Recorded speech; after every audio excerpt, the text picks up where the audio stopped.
জন্য অনেকে গুলাফানিতে মাছ শিকার করে।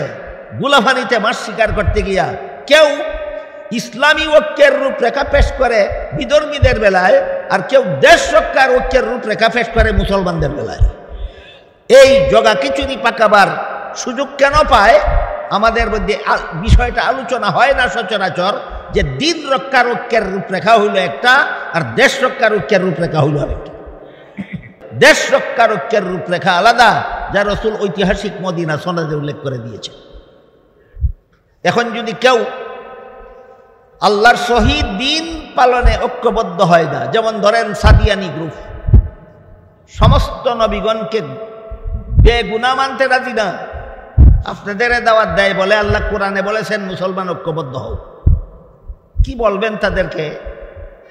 তোমাদের মতো ভ্রান্ত মতবাদ পালনের মাধ্যমে আল্লাহ মুসলমানকে ঐক্যবদ্ধ হতে বলেননি। ইসলামের সহি মতবাদ পালনের মাধ্যমে আল্লাহ মুসলমানকে ঐক্যবদ্ধ হতে বলেছেন। কাজী যারা ইসলামের নামে ভ্রান্ত মতবাদ পোষণ করে, এদের মুখে ইসলামী ঐক্যের স্লোগান অশুভনীয়। এদের মুখে ইসলামী ঐক্যের কথা শোভা পায় না। একমাত্র তাদের মুখে ইসলামী ঐক্যের কথা শোভা পায় যারা আল্লাহর শহীদ দিন পালনে বদ্ধপরিকর।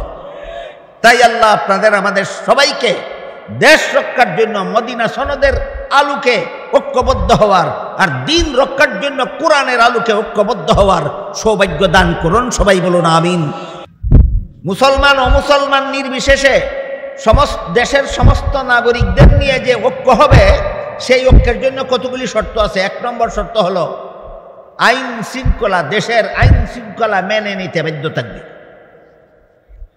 দেশের কোনো নাগরিক যদি দেশের আইন শৃঙ্খলা মেনে নিতে চায় না, তাহলে সে হয়তো এই দেশের নাগরিক থাকতে পারবে না, আর না হয় আদালতে উপস্থিত করে তাকে দেশদ্রোহিতার শাস্তি বহন করতে হবে।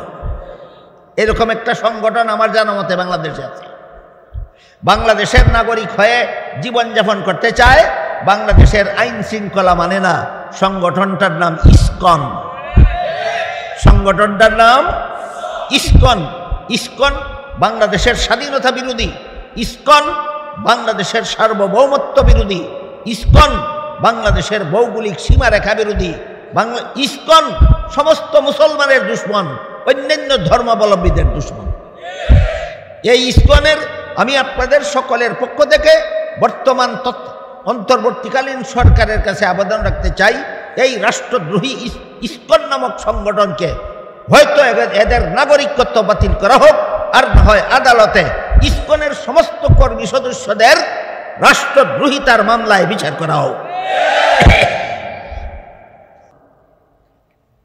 আরেক প্রকার ভ্রান্ত মতবাদ আছে, এই এমন ভ্রান্ত মতবাদ যা পোষণ করলে সরাসরি কাফেরও হয় না, আবার নির্ভেজাল মুসলমানও থাকে না। সরাসরি কাফের আরেক প্রকার ভ্রান্ত মতবাদ, যে ভ্রান্ত মতবাদ পোষণ করলে সরাসরি কাফেরও হয় না, আবার নির্ভেজাল মুসলমানও থাকে না। সে হয়ে যায় মুসলমান নামের ভেজাল। এটাও বোঝার জন্য একটু উদাহরণ দিচ্ছি, শুনুন। 1 গ্লাস দুধ ধরেন 250 গ্রাম। 250 গ্রাম দুধ আছে একটা গ্লাসের মধ্যে। সেই 250 গ্রাম দুধের মধ্যে আপনি 1 চামচ, চায়ের চামচে 1 চামচ কেরোসিন তেল ঢেলে দিলেন, সম্পূর্ণ কেরোসিন হয়ে গেল না? দুধের অংশ দুধেই রইল, দুধটাও কি কেরোসিন হয়ে গেল? হলো, দুধেই রইল।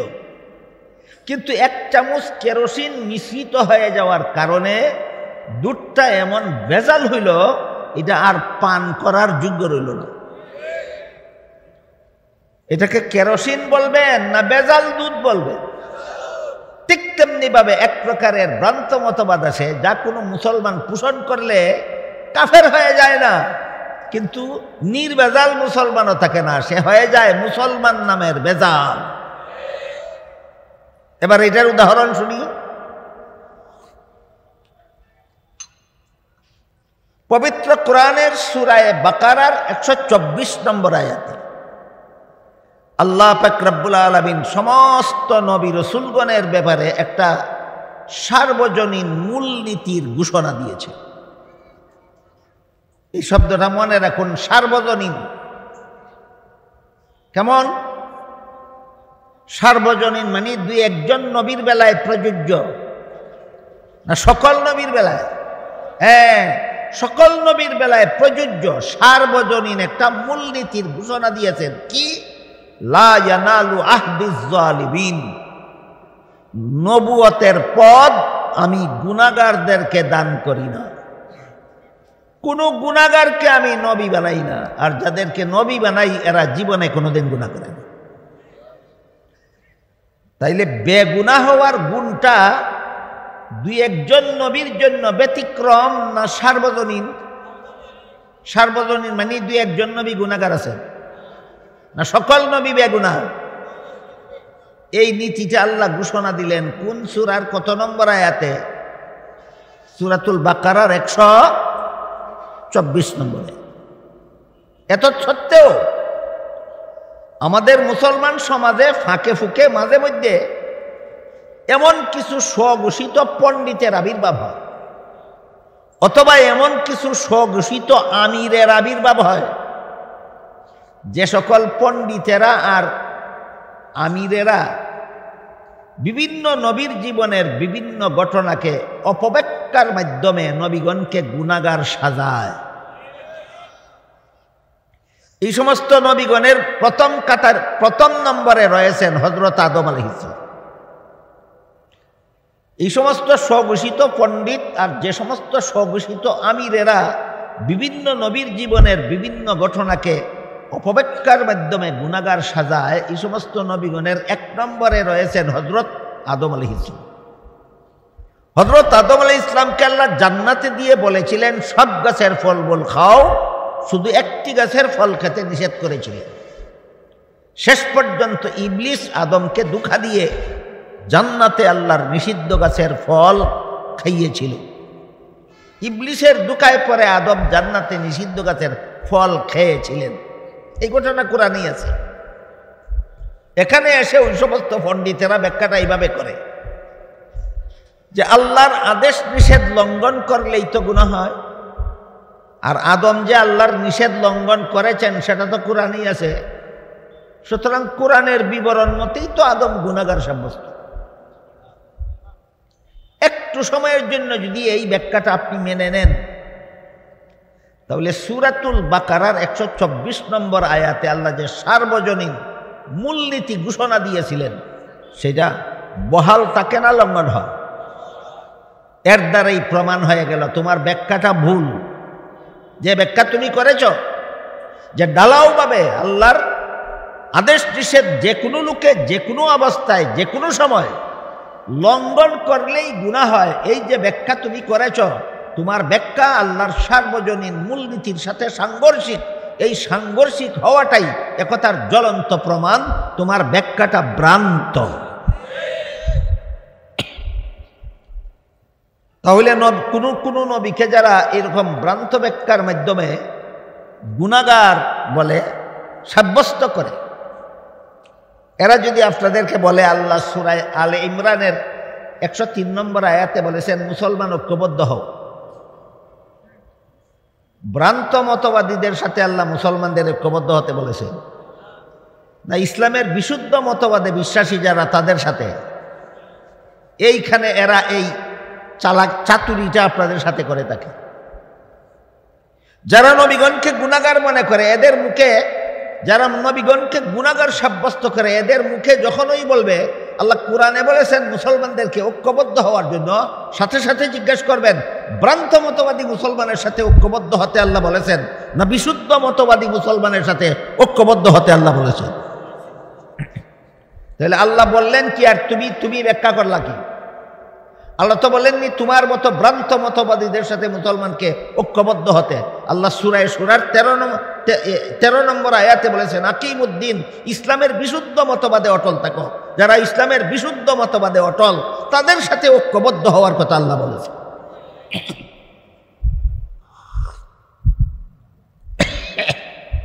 এটা হইল ধর্মীয় ঐক্যের রূপরেখা। মুসলমান যদি ধর্মীয়ভাবে ঐক্যবদ্ধ হতে হয় তাহলে সূরা আলে ইমরানের 103 নম্বর আয়াতে সেই ঐক্যের রূপরেখা আল্লাহ বলে দিয়েছেন, মতবাদ আল্লাহর সহি দিন পালনের মাধ্যমে মুসলমান ঐক্যবদ্ধ হয়। তাহলে দিন রক্ষার জন্য ঐক্যবদ্ধ হওয়ার রূপরেখা হইল এটা। দেশ রক্ষার ঐক্যবদ্ধের রূপরেখা এটা না। দেশ রক্ষার জন্য ঐক্যবদ্ধের আলাদা রূপরেখা আছে, সেটা এখানে নয়, সেটা আছে রাসূলের ঐতিহাসিক মদিনা সনদে। এই আরেক লম্বা ইতিহাসে চলে গেল। আমারও স্বাস্থ্যটা খুব খারাপ, কথা বলতে খুব কষ্ট হচ্ছে। আপনাদেরও কার শোনার মতো কি পরিমাণ ধৈর্য আছে আমি জানি না, তাই অতি সংক্ষেপে মদিনা সনদে আছে দেশ রক্ষার ঐক্যবদ্ধ হওয়ার রূপরেখা, আর সূরা আলে ইমরানের 103 নম্বর আয়াতে আছে দিন রক্ষার ঐক্যবদ্ধ হওয়ার রূপরেখা। বলুন, দুই ধরনের ঐক্যবদ্ধ হওয়ার একই রূপরেখা না ভিন্ন ভিন্ন? দিন রক্ষার ঐক্যবদ্ধ হওয়ার রূপরেখা হলো সহি দিন পালনের মাধ্যমে ঐক্যবদ্ধ হও তোমরা যারা মুসলমান। তারা মুসলমানদেরকে আল্লাহ সূরা আলে ইমরানের 103 নম্বর আয়াতে আল্লাহর সহি দিন পালনের মাধ্যমে ঐক্যবদ্ধ হতে বলেছেন। সুতরাং মুসলমানদের ঐক্যের প্ল্যাটফর্ম হলো আল্লাহর সহি দিন পালন করা। দেশ রক্ষার ঐক্যবদ্ধ হওয়ার রূপরেখা এখানে নয়। রাসূল করিম সাল্লাল্লাহু আলাইহি ওয়াসাল্লাম তার মদিনা সনদে বর্ণনা করেছেন। মদিনা সনদ কি? 53 বছর বয়সে আল্লাহ রসুল মক্কা শরীফ থেকে হিজরত করে মদিনা শরীফ গেলেন। সেখানে গিয়ে একটা রাষ্ট্র প্রতিষ্ঠা করলেন। সেই রাষ্ট্র পরিচালনা করার জন্য রাসূল একটা লিখিত সংবিধান তৈরি করলেন। রাসূলের সেই লিখিত সংবিধানটাকেই ইতিহাসের ভাষায় মদিনা সনদ বলা হয়। সেই সংবিধান মতে রাসূল জীবনের শেষ 10টি বছর দেশ শাসন করে গেছে। আমার কথা বুঝে থাকলে বলুন, দেশ শাসনের বেলায়ও রাসূল কোনো আদর্শ স্থাপন করে যাননি। থিওরিক্যালি আদর্শ পেশ করেছেন মদিনা সনদের মাধ্যমে, আর প্র্যাকটিক্যালি দেশ শাসনের আদর্শ স্থাপন করেছেন 10 বছরের মাদানী জিন্দেগিতে। জীবনের শেষ 10টি বছর তিনি একজন দেশের শাসনকর্তা ছিলেন। আদর্শহীন শাসনকর্তা না, আদর্শ শাসনকর্তা। সেই আদর্শ বাস্তব জীবনে পরিণত করে দেখিয়ে দিয়েছেন, আবার সেই আদর্শ মদিনা সনদে লিখে রেখে গেছে। তাহলে দেশ শাসনেও রাসূলের আদর্শ আছে কি নাই? এখন আপনাদের আদালতে আমি একটা আপিল করব, কেউ যদি নামাজের বেলায় রাসূলকে আদর্শ মানে, রোজার বেলায় রাসূলকে আদর্শ মানে, তসবিহ আর ওজিফা জফার বেলায় রাসূলকে আদর্শ মানে, ইবাদত বন্দেগী করার বেলায় রাসূলকে আদর্শ মানে, দেশ শাসনের বেলায় রাসূলকে যদি আদর্শ মানে না, সে কেমন মুসলমান? আমি আপনাদেরকে বলি সে কেমন মুসলমান। রাখেন, আপনারা একটু পরে বলেন। কেউ যদি ওযু করতে গিয়ে মুখ ধোয়, হাত ধোয়, মাথা মাসে করে, পাও ধোয় না। কেউ যদি ওযু করতে গিয়া মুখ ধুইল, হাত ধুইল, মাথা মাসে করলো, পাও ধুইল না, তার ওযুর যেই দশা, যে নামাজ রোজা ইবাদত বন্দেগীর বেলায় রাসূলকে আদর্শ মানে, দেশ শাসনের বেলায় রাসূলকে আদর্শ মানে না, তার ঈমানেরও সেই দশা।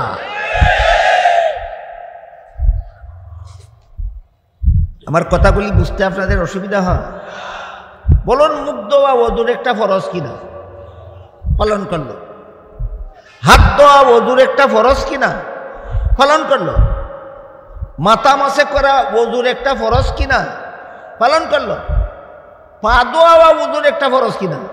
করলো না। তার যেমন ওযুই হইল না। ঠিক তেমনি ভাবে নামাজের জন্য রাসূল আদর্শ, রোজার জন্য রাসূল আদর্শ, ইবাদত বন্দেগীর জন্য যেমন রাসূল যেমন আদর্শ, দেশ শাসনের জন্য রাসূল তেমনি আদর্শ। নামাজের জন্য আদর্শ মানে, রোজার জন্য আদর্শ মানে, ইবাদত বন্দেগীর জন্য আদর্শ মানে, দেশ শাসনের জন্য রাসূলকে আদর্শ মানে না, এই ব্যক্তির ঈমানেরও সেই দশা, ওই ব্যক্তির ওযুর দেই দশা।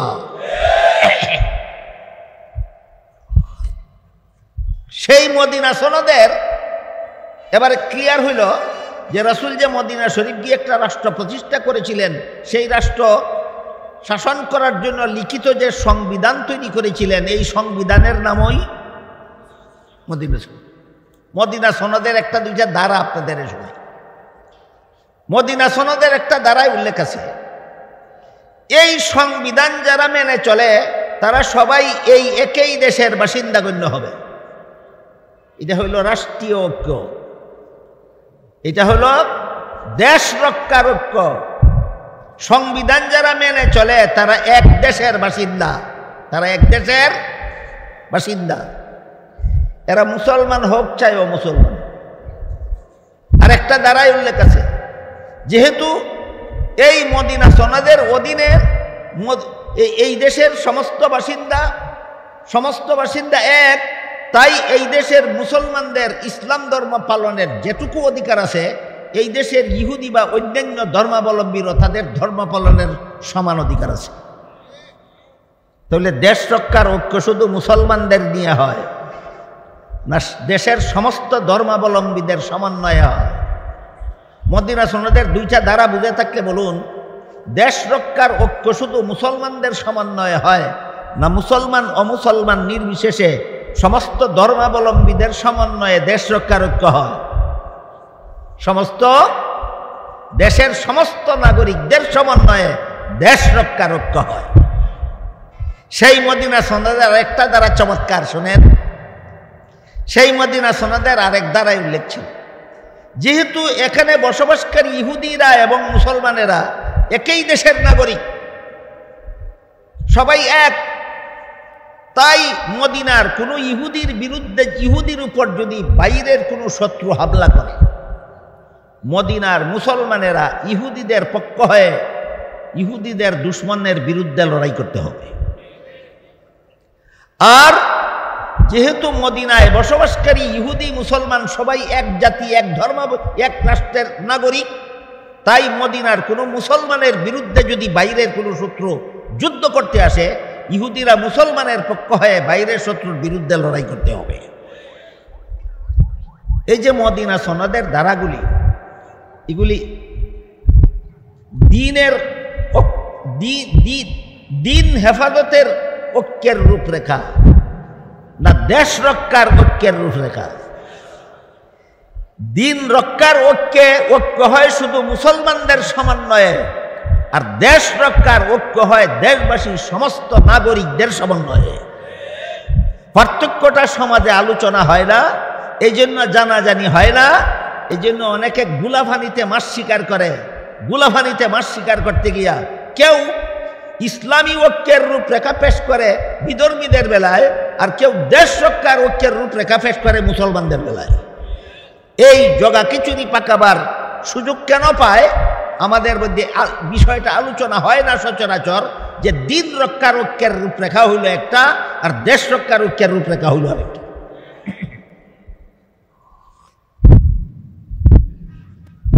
মুসলমান অমুসলমান নির্বিশেষে দেশের সমস্ত নাগরিকদের নিয়ে যে ঐক্য হবে, সেই ঐক্যের জন্য কতগুলি শর্ত আছে। 1 নম্বর শর্ত হলো আইন শৃঙ্খলা, দেশের আইন শৃঙ্খলা মেনে নিতে বাধ্য থাকবে। দেশের কোনো নাগরিক যদি দেশের আইন শৃঙ্খলা মেনে নিতে চায় না, তাহলে সে হয়তো এই দেশের নাগরিক থাকতে পারবে না, আর না হয় আদালতে উপস্থিত করে তাকে দেশদ্রোহিতার শাস্তি বহন করতে হবে। এরকম একটা সংগঠন আমার জানা মতে বাংলাদেশে আছে। বাংলাদেশের নাগরিক হয়ে জীবনযাপন করতে চায়, বাংলাদেশের আইন শৃঙ্খলা মানে না। সংগঠনটার নাম ইসকন। সংগঠনটার নাম ইসকন। ইসকন বাংলাদেশের স্বাধীনতা বিরোধী, ইসকন বাংলাদেশের সার্বভৌমত্ব বিরোধী, ইসকন বাংলাদেশের ভৌগোলিক সীমারেখা বিরোধী, ইসকন সমস্ত মুসলমানের দুশ্মন, অন্যান্য ধর্মাবলম্বীদের দুশ্মন।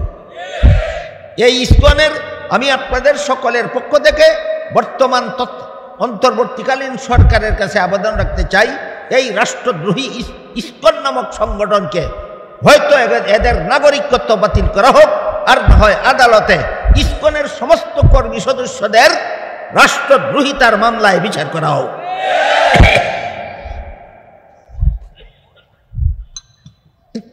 এবার বলুন, ইসকনের বিচার চাইলেন আপনারা, আমার সাথে একমত হইলেন ইসলামের সহি আকীদায় অটল না থাকার কারণে না রাষ্ট্রদ্রোহিতার কারণে? এরা কোন ঐক্যের নীতি লঙ্ঘন করেছে? দেশ রক্ষার ঐক্যের নীতি লঙ্ঘন করেছে। এরা দেশ রক্ষার ঐক্যের নীতি লঙ্ঘন করেছে, এই জন্য এরা দেশদ্রোহিতার অপরাধী। সুতরাং দেশ রক্ষার ঐক্যের রূপরেখা একরকম, আর দিন রক্ষার ঐক্যের রূপরেখা আরেক রকম। জগা খিচুড়ি পাকাবার সুযোগ নাই। দিন রক্ষার ঐক্যের রূপরেখা বর্ণনা করেছেন আল্লাহ সূরা আলে ইমরানের 103 নম্বর আয়াতে, আর দেশ রক্ষার ঐক্যের রূপরেখা বর্ণনা করেছেন রাসূল করিম সাল্লাল্লাহু আলাইহি ওয়াসাল্লাম ঐতিহাসিক মদিনা সনদে। আর কোনোদিন একাকার করে ফেলবে না তো। এবার মূল আলোচনার দিকে ফিরে যাই। আমাদের সমাজের স্বঘোষিত কিছু পণ্ডিত, আগে বলেছি, অথবা স্বঘোষিত কিছু আমির মাঝে মধ্যেই বিভিন্ন নবীর জীবনের বিভিন্ন ঘটনাকে ভ্রান্ত ব্যাখ্যার মাধ্যমে গুনাহগার সাজায়। যেসব নবীকে গুনাহগার সাজায় তাদের মধ্যে 1 নম্বর কাতারে রয়েছেন হযরত আদম আলাইহিস সালাম। আদম আলাইহিস সালামের জীবনের কোন অংশটাকে তারা ভুল ব্যাখ্যার মাধ্যমে গুনাহগার সাজায়? জান্নাতে নিষিদ্ধ গাছের ফল খাওয়ার ঘটনা।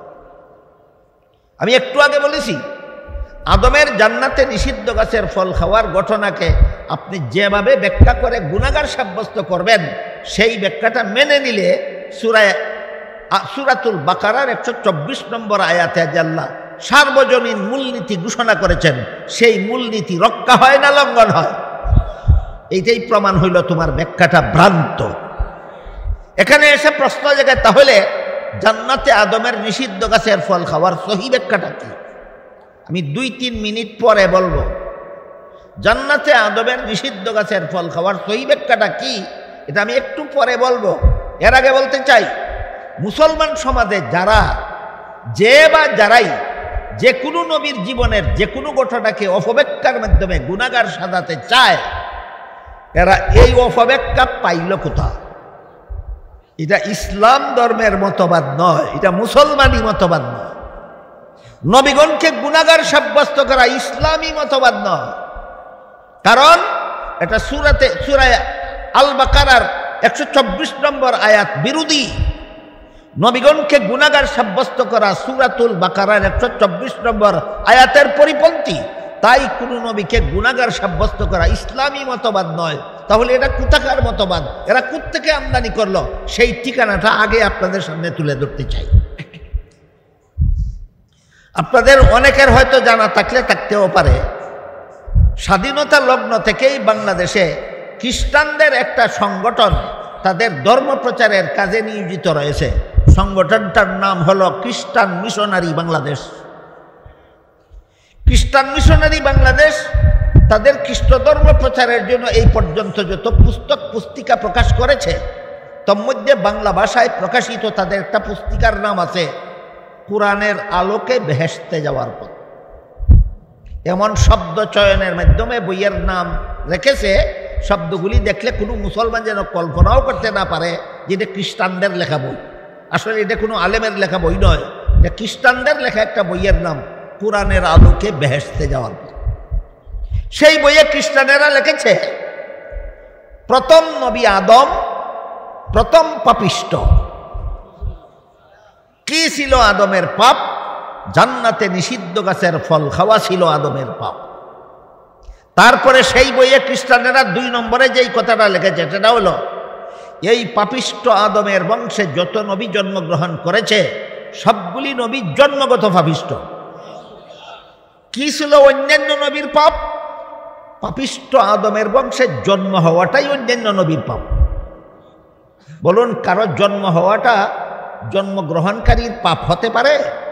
এগুলি কোনো ধর্মীয় মতবাদ হতে পারে না ধর্মের নামে গাঞ্জাখুরি মতবাদ?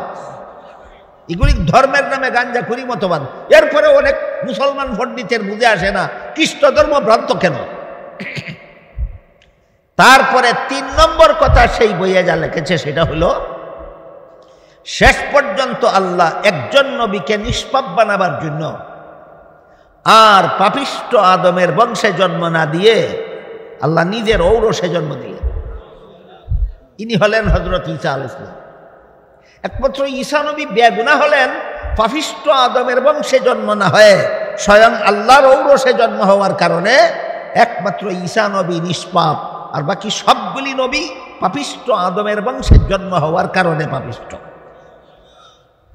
এবার বলুন, নবীগণের জীবনের বিভিন্ন কথাকে অপব্যাখ্যার মাধ্যমে পাপিষ্ঠ বা গুনাহগার সাব্যস্ত করা ইসলামী মতবাদ না খ্রিস্টানি মতবাদ? খ্রিস্টানি মতবাদ।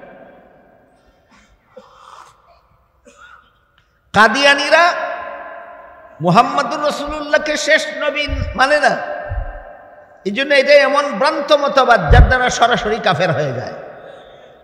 আর সাদিয়ানীরা হযরত জাকারিয়া আলাইহিস সালামকে গুনাহগার কয়, ইউসুফ আলাইহিস সালামকে গুনাহগার বলে, মুসা আলাইহিস সালামকে গুনাহগার বলে, এমনকি মুহাম্মদুর রাসূলুল্লাহকেও গুনাহগার বলে।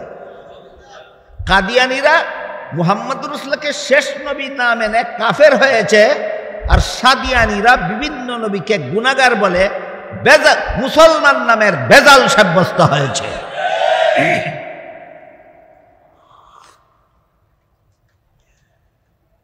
খ্রিস্টানদের বইয়ের যে রেফারেন্স দিলাম বুঝে থাকলে বলুন, নবীগণকে গুনাহগার সাব্যস্ত করা আসলেই ইসলামী মতবাদ না খ্রিস্টানি মতবাদ? খ্রিস্টানি মতবাদ। এবার আমরা বোঝার চেষ্টা করব, জান্নাতে আদমে নিষিদ্ধ গাছের ফল খেয়েছিলেন, এটা তো কোরআনই আছে, গুনাহ হবে না কেন? এই প্রশ্নের বিভিন্ন জবাব সঠিকপন্থী মুসলমানগণ, হক্কানি মুসলমানদের যারাই তফসিরের কিতাব লিখেছেন প্রায় সকলেই আপন আপন তফসিরের কিতাবে জান্নাতে আদমের নিষিদ্ধ গাছের ফল খাওয়ার বিভিন্ন বিশুদ্ধ ব্যাখ্যা লিখেছেন।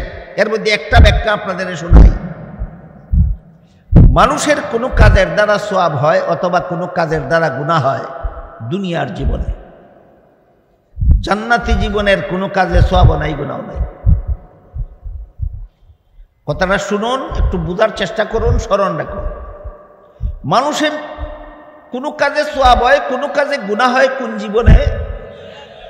জান্নাতি জীবনের কোনো কাজে সওয়াব নাই।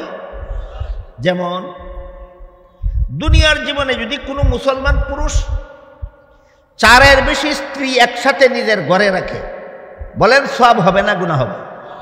4-এর বেশি বউ রাখা সওয়াব না গুনাহ? আল্লাহ রসুল বলেছেন জান্নাতে মুসলমান পুরুষ কমপক্ষে 72টা বিবি পাবে। 4-এর বেশি রাখলে যেখানে গুনাহ হয় সেখানে 72টা রাখলে গুনাহ হবে না কেন? এই প্রশ্নের যেই জবাব, আদম জান্নাতে নিষিদ্ধ গাছের ফল খেলে গুনাহ হবে না কেন, ওই প্রশ্নের সেই জবাব। কি জবাব বুঝলেন? কি জবাব বুঝলেন? 4-এর বেশি বউ রাখা হারাম, 72 বউ কোন আইনের বলে রাখবেন?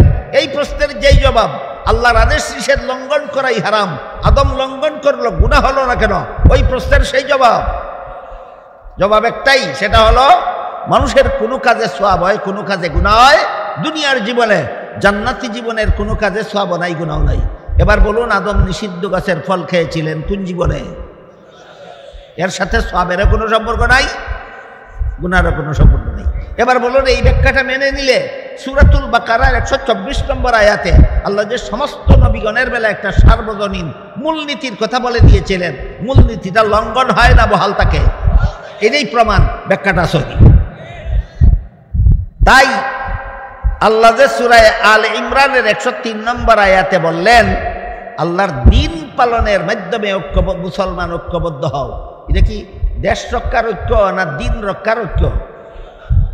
দিন রক্ষার ঐক্যের আয়াতকে আজকাল অনেকেই দেশ রক্ষার ঐক্যের সাথে জগা খিচুড়ি পাকায়, আর দেশ রক্ষার ঐক্যের কথা বলে বিগত 16 বছর পর্যন্ত আরেক দল দিন রক্ষার ঐক্যের সাথে জগা খিচুড়ি পাকিয়েছিল।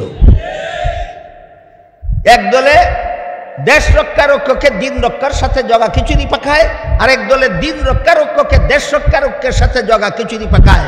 দুটো দলের মতলব খারাপ।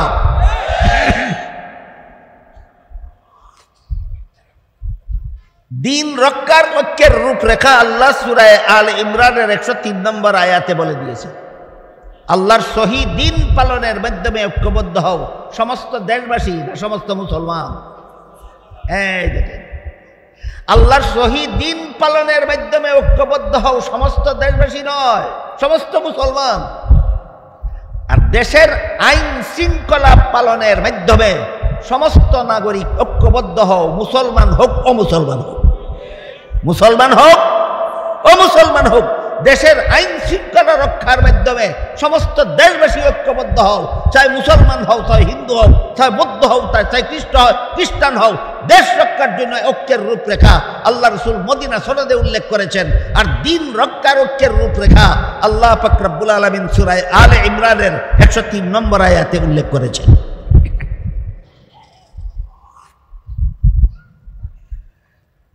কাজে একটাকে আর একটার বেলায় ফিট করে দিলে, একটাকে আর একটার বেলায় ফিট করে দিলে শান্তি রক্ষা হবে না অশান্তির সাগরে হাবুডুবে খেতে হবে? অশান্তির সাগরে হাবুডুবে খেতে হবে। দিন রক্ষার ঐক্যের রূপরেখা আলাদা। আল্লাহ যা সূরা আলে ইমরানের 103 নম্বর আয়াতে উল্লেখ করে দিয়েছেন। দেশ রক্ষার ঐক্যের রূপরেখা আলাদা, যা রাসূল ঐতিহাসিক মদিনা সনদে উল্লেখ করে দিয়েছেন। এখন যদি কেউ আল্লাহর শহীদ দিন পালনে ঐক্যবদ্ধ হয় না, যেমন ধরেন সাদিয়ানি গ্রুপ, সমস্ত নবীগণকে বেগুনাহ মানতে রাজি না, আপনাদের দাওয়াত দেয়, বলে আল্লাহ কোরআনে বলেছেন মুসলমান ঐক্যবদ্ধ হও। কি বলবেন তাদেরকে? তোমাদের মতো ভ্রান্ত মতবাদ পালনের মাধ্যমে আল্লাহ মুসলমানকে ঐক্যবদ্ধ হতে বলেননি। ইসলামের সহি মতবাদ পালনের মাধ্যমে আল্লাহ মুসলমানকে ঐক্যবদ্ধ হতে বলেছেন। কাজী যারা ইসলামের নামে ভ্রান্ত মতবাদ পোষণ করে, এদের মুখে ইসলামী ঐক্যের স্লোগান অশোভনীয়, এদের মুখে ইসলামী ঐক্যের কথা শোভা পায় না। একমাত্র তাদের মুখে ইসলামী ঐক্যের কথা শোভা পায় যারা আল্লাহর শহীদ দিন পালনে বদ্ধপরিকর। তাই আল্লাহ আপনাদের আমাদের সবাইকে দেশ রক্ষার জন্য মদিনা সনদের আলোকে ঐক্যবদ্ধ হওয়ার, আর দিন রক্ষার জন্য কোরআনের আলোকে ঐক্যবদ্ধ হওয়ার সৌভাগ্য দান করুন। সবাই বলুন আমিন। সুবহান রাব্বিকা রাব্বিল ইজ্জাতি আম্মা ইয়াসিফুন ওয়া সালামুন আলাল মুরসালিন আলহামদুলিল্লাহি রাব্বিল আলামিন।